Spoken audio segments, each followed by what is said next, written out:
पवार यांच्यामध्ये निर्माण झालेलं होतं। त्यामुळे त्यांच्या या सगळ्या प्रेमापोटी अक्षय तुमच्याकडे पुन्हा येऊस, मात्र आत्ताची एक महत्त्वाची बातमी येते, ती देखील बघूयात। अजित पवारांचं पार्थिव हे बारामतीच्या रुग्णालयामध्ये आहे। थोड्याच वेळात ते पार्थिव विद्या प्रतिष्ठानच्या प्रांगणामध्ये आणलं जाईल। रात्री 10 वाजेपर्यंत पार्थिव या ठिकाणी अंत्यदर्शनासाठी ठेवलं जाणार असल्याचंही कळत आहे। उद्या सकाळी 11 वाजता पार्थिवावरती अंत्यसंस्कार केले जातील।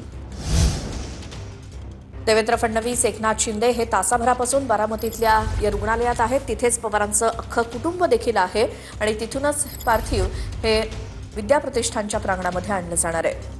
संध्याकाळी 5 वाजल्यापासून या ठिकाणी अंत्यदर्शन घेण्यासाठी इथं सगळ्या कार्यकर्त्यांना परवानगी दिली जाईल आणि ही दृश्य आपण बघत आहोत। हे दृश्य आपण बघतोय, सुनेत्रा पवार आहेत आणि त्यांच्यासोबत राज्याचे मुख्यमंत्री देवेंद्र फडणवीस आणि उपमुख्यमंत्री एकनाथ शिंदे अर्थात सांत्वन करतायत। मात्र सगळेच यावेळेला निशब्द आहेत। काल ज्या अजित पवारांसोबत कॅबिनेट मीटिंगमध्ये, कॅबिनेट बैठकीसाठी हे सगळे सहकारी एकत्रित होते, अर्थात सुनेत्रा पवार किंवा मग सुप्रिया सुळे या अधिवेशनाच्या निमित्तानं दिल्लीमध्ये होत्या। मात्र राज्यामध्ये काल मंत्रिमंडळ बैठकीसाठी, कॅबिनेट बैठकीमध्ये सगळे सहकारी एकत्र होते आणि त्यातलाच आपला एक सहकारी आज नाही, ही अतिशय धक्का आणि वेदना देणारी गोष्ट आहे। तर वैयक्तिक एक दमदार आणि दिलदार अशा प्रकारचा मित्र या ठिकाणी सोडून गेलेला आहे। महाराष्ट्रामध्ये आज शासकीय सुट्टी आम्ही घोषित केलेली आहे आणि त्यासोबत 3 दिवसाचा दुखवटा देखील जाहीर करण्यात आलेला आहे। खरं म्हणजे अतिशय मनाला वेदना देणारी आणि मनाला चटका लावून जाणारी ही अतिशय दुर्दैवी घटना आज महाराष्ट्रात घडली आहे। खरं म्हणजे असं कोणाच्या स्वप्नातही वाटलं नसेल की अजितदादा एवढ्या लवकर आपल्यातून जातील। ही महाराष्ट्रासाठी अतिशय दुःखद आणि दुर्दैवी घटना अजितदादांच्या जाण्याने झालेली आहे। उपमुख्यमंत्री एकनाथ शिंदे यांची प्रतिक्रिया आणि ज्यावेळेला सुनेत्रा पवार आणि त्याचबरोबर संपूर्ण पवार कुटुंबियांची भेट घेण्यासाठी मुख्यमंत्री आणि उपमुख्यमंत्री हे बारामतीमध्ये आले, त्यावेळेला सुनेत्रा पवार यांची भेट घेत असताना देवेंद्र फडणवीस आणि एकनाथ शिंदे यांची ही दृश्य आपण बघत आहोत ती आहेत विद्या प्रतिष्ठानच्या प्रांगणातली। हजारोंच्या संख्येने तर खरं तर हे सगळे कार्यकर्ते एकवटलेले आहेत अजितदादांचं दर्शन घेण्यासाठी, त्यांच्या पार्थिवाचं दर्शन घेण्यासाठी हा सगळा जनसमुदाय या ठिकाणी लोटलेला आहे आणि ही दृश्य आपण बघत आहोत। या ठिकाणी देवेंद्र फडणवीस आणि एकनाथ शिंदे यांनी खरं तर बारामती रुग्णालयामध्ये जाऊन तिथे सुनेत्रा पवार यांचं सांत्वन केलेलं आहे आणि ही दृश्य आपण बघत आहोत। आधी अजित पवार यांचं पार्थिव हे बारामतीतल्या मेडिकल कॉलेजमध्येच ठेवण्यात आलेलं आहे आणि तिथून ते आता अंत्यदर्शनासाठी विद्या प्रतिष्ठानच्या प्रांगणामध्ये ठेवलं जाणार आहे। मात्र त्याआधी याच बारामतीतल्या मेडिकल कॉलेजमध्ये अनेक नेते मंडळी येऊन पवार कुटुंबियांची संवाद साधतायत किंवा एक प्रकारे त्यांचं सांत्वन करण्यासाठी येत आहेत।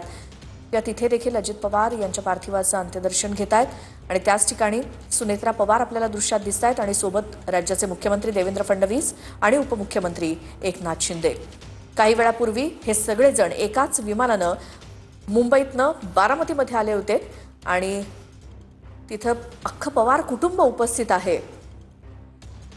सुनेत्रा पवार आणि सुप्रिया सुळे या दिल्लीवरनं थेट बारामतीमध्ये आल्या, तर शरद पवार आणि त्यांच्या पत्नी हे मुंबईतनं बारामतीमध्ये आले आणि त्यानंतर अर्धाधिक मंत्रिमंडळ हे देखील थोड्या वेळापूर्वी बारामतीतल्याच या मेडिकल कॉलेजमध्ये आलं होतं।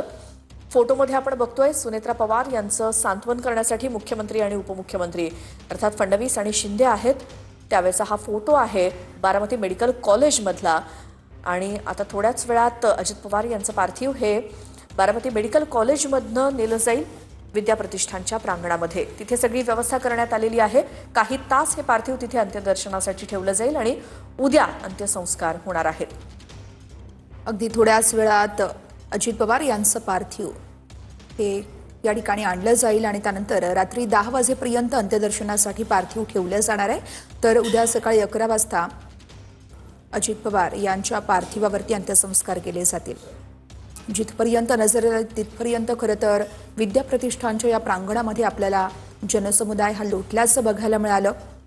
बरोबर आहे. आणि वर्षा, ही गर्दी आहे, हे प्रेम आहे अजित पवार यांच्यावरचं, या कार्यकर्त्यांचं, आणि म्हणूनच ही अल्लोट गर्दी आज आणि उद्या संपूर्ण बारामतीमध्ये ही सगळी गर्दी आपल्याला दिसते.